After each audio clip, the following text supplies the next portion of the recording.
welcome to the deep dive. You've brought us a really phenomenal stack of material today, and it crosses boundaries that, well, most people would probably never think to connect. That's the idea. We're getting into the dynamics of power, of competition, and desire.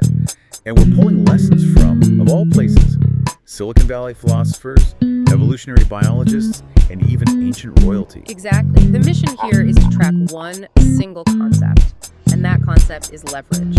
We're looking at how power, whether it's commercial or political or even romantic, is built by creating a kind of monopoly.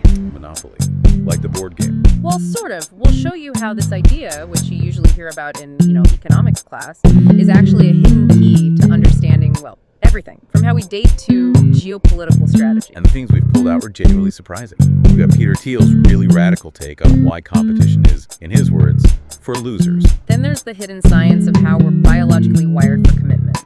And maybe the most fascinating part for me, how certain historical women built these incredible personal monopolies on influence in worlds that were, frankly, designed to shut them out. It's all about strategy and scarcity, and how the highest stakes, money, status, partnership, force us into these surprisingly similar patterns, across thousands of years. Okay, let's unpack this. We have to start in Silicon Valley with Peter Thiel.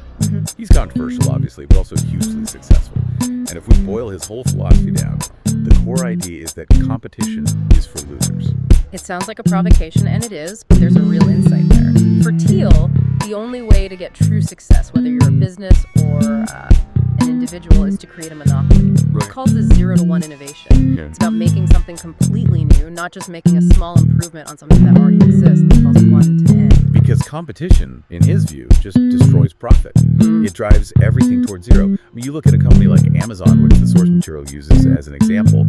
They might have started out in a competitive space, but the long-term goal was always to become the platform for retail, the irreplaceable one. Their value is directly tied to how close they get to that monopoly status. And he puts his money where his mouth is. He has the Thiel Fellowship, which offers students $100,000 to not go to college.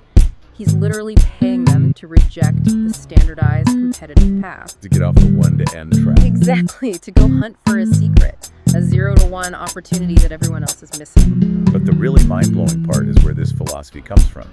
It's not just economics. It's rooted in the work of a philosopher named René Girard and his mimetic theory. That's the master key to all of it. Girard argued that desire is fundamentally imitative, or mimetic. We don't want things for their own sake, we want them because other people want them. Whoa, hang on.